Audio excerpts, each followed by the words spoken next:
एक नगर में एक सेठ रहता था। उसके पास अपार धन संपन्नता थी। उसका एक ही पुत्र था।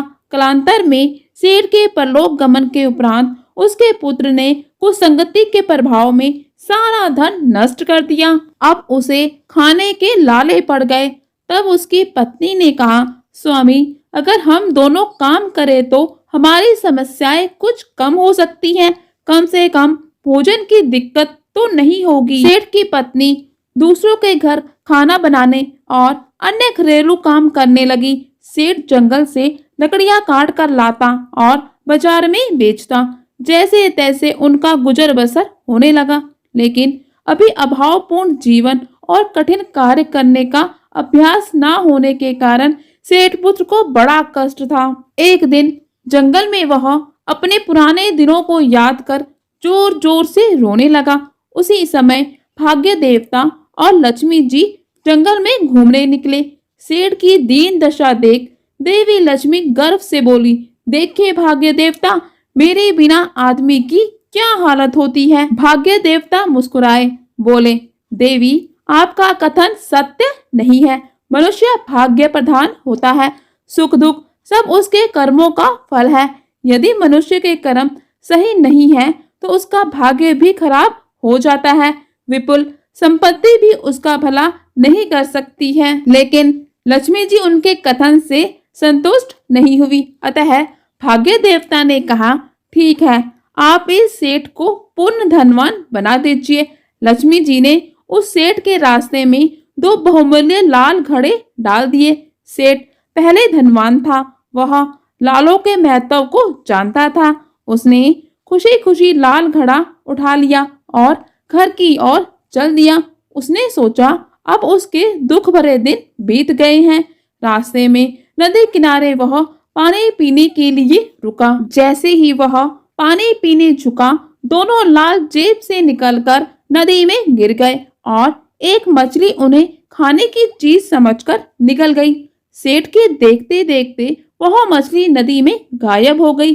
अपने भाग्य को कोसता सेठ घर वापस आ गया। दूसरे दिन जब वह जंगल में लकड़ी काटने गया, तब लक्ष्मी जी ने उसके रास्ते में बहुमूल्य मोती का हार रख दिया। सेठ ने खुश होकर उसे उठा लिया और हार को अपनी पगड़ी में सुरक्षित रख लिया। आज फिर वह पानी पीने के लिए नदी के किनारे पर गया, लेकिन सावधानी वर्ष उसने पगड़ी उतारकर किनारे पर रख दी और पानी पीने लगा।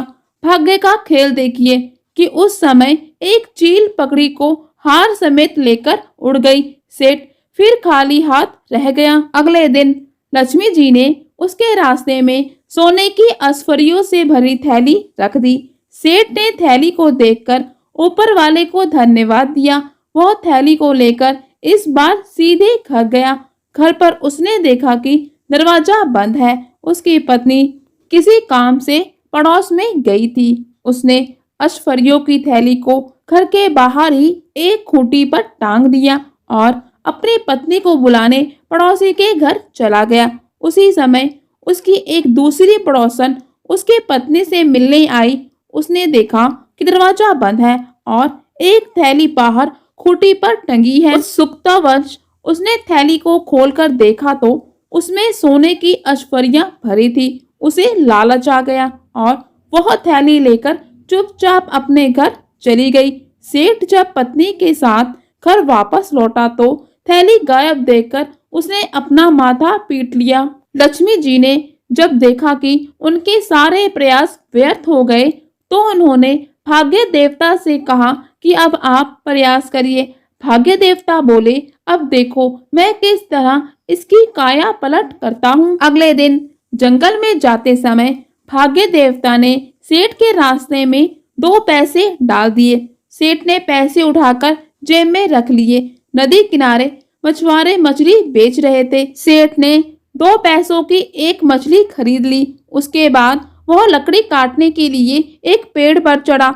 वहां एक घोंसले में उसे अपनी पगड़ी दिखाई दी। जब उसने पगड़ी को उठाया तो उसे मोतियों का हार भी मिल गया। सेठ बहुत खुश हुआ। नीचे उतरकर वह सीधे घर चला गया। दरवाजे पर पहुंचकर उसने अपनी पत्नी से जोर से कहा, खोई हुई चीज का पता चल गया है। उसके पड़ोसन ने जब यह सुना तो वह घबरा गई। उसने सोचा कि थैली की चोरी की बात इन्हें पता चल गई है। वह डर गई। उसने सोचा कि यदि इन लोगों ने राजा से शिकायत कर दी तो उसे दंड मिलेगा। इसलिए पड़ोसन ने चुपके से जाकर वह थैली उनके आंगन में गिरा दी। थैली पाकर सेठ दंपति बहुत खुश हुए। खाना बनाने के लिए जब सेठ की पत्नी ने मछली को काटा तो उसके पेट से 2 लार निकले। अब तो उनकी खुशी का ठिकाना नहीं रहा।